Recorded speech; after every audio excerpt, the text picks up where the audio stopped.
अंचलनामा में आप सभी का स्वागत है। मैं हूं शक्ति प्रकाश श्रीवास्तव। योगी के पास ट्रंप के टैरिफ की काट। आपदा में भी अवसर होता है बशर्ते इसे समझने वाले हों। कुछ इसी तरह की स्थिति का उदाहरण देते हुए उत्तर प्रदेश के मुख्यमंत्री योगी आदित्यनाथ ने अमेरिकी राष्ट्रपति डोनाल्ड ट्रंप के टैरिफ से बचाव का रास्ता दिखाया है। मौका था शनिवार को भदोही में आयोजित 49वें अंतर्राष्ट्रीय कालीन मेले और चौथे कारपेट एक्सपो के उद्घाटन का। इसका उद्घाटन करते हुए उत्तर प्रदेश के मुख्यमंत्री योगी आदित्यनाथ ने कहा कि अमेरिकी टैरिफ से घबराने की जरूरत नहीं है। अमेरिकी राष्ट्रपति डोनाल्ड ट्रंप द्वारा पिछले दिनों भारतीय उत्पादों पर बढ़ाए गए टैरिफ से उपजे विपरीत परिस्थितियों का जिक्र करते हुए योगी ने कहा कि इस टैरिफ से घबराने की बजाय इसे मानिए कि यह हमारे लिए नए अवसरों के द्वार खोलने का समय है। उन्होंने देश विदेश से आए कालीन उद्यमियों और निर्यातकों के साथ संवाद करते हुए उन्हें भरोसा दिलाया कि प्रदेश सरकार हर स्थिति में उनके साथ खड़ी है।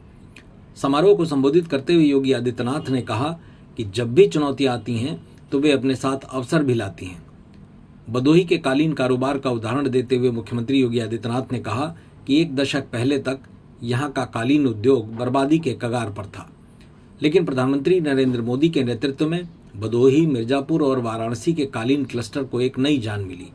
उन्होंने याद दिलाया कि पहले जब कालीन एक्सपो आयोजित हुआ था तो कुछ ही विदेशी खरीदार आए थे, लेकिन आज 88 देशों के 400 से अधिक विदेशी खरीदार शामिल हो रहे हैं। मुख्यमंत्री ने कहा कि आज इस उद्योग ने 25 से 30 लाख लोगों को रोजगार दिया है और हर साल करीब 17,000 करोड़ रुपए का निर्यात भी कर रहा है। उन्होंने इसे हाथों का जादू कहा और विशेष रूप से महिलाओं की भागीदारी को सराहा, जो घर से ही काम कर आर्थिक रूप से आत्मनिर्भर बन रही हैं। उन्होंने कहा कि सरकार अभी और महिलाओं को इससे जोड़ने की कार्ययोजना तैयार कर रही है। मुख्यमंत्री योगी ने कहा कि भदोही को कम मत आंकिए। आज यह प्रदेश और देश की आर्थिक ताकत का प्रतीक है।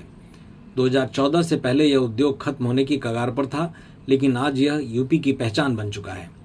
उन्होंने कहा कि वन डिस्ट्रिक्ट वन प्रोडक्ट योजना के तहत हर जिले को उसकी खास पहचान दी गई है। अमेरिका ने हमारे देश पर टैरिफ लगाया है, लेकिन यह केवल एक देश का निर्णय है। इसके प्रभाव को कम करने के लिए हम यूएई, यूके और अन्य देशों के साथ फ्री ट्रेड एग्रीमेंट की दिशा में तेजी से आगे बढ़ रहे हैं। आने वाले समय में ये समझौते हमारे उद्योगों के लिए नए बाजार के द्वार खोलेंगे। मुख्यमंत्री ने कहा कि हमारा लक्ष्य केवल उद्योग को बचाना नहीं है, बल्कि इसे नई ऊंचाइयों पर पहुंचाना भी है।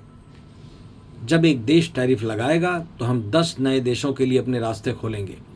यही आत्मनिर्भर भारत की भावना है। चुनौतियों से घबराना नहीं चाहिए, बल्कि उन्हें अवसर में बदलने की जरूरत है। सरकार आपके साथ है और मैं यकीन दिलाता हूं कि आपका भविष्य उज्जवल है। मतलब की बात में आज बस इतना ही। कल फिर मुलाकात होगी इसी समय, इसी चैनल पर। तब तक के लिए नमस्कार।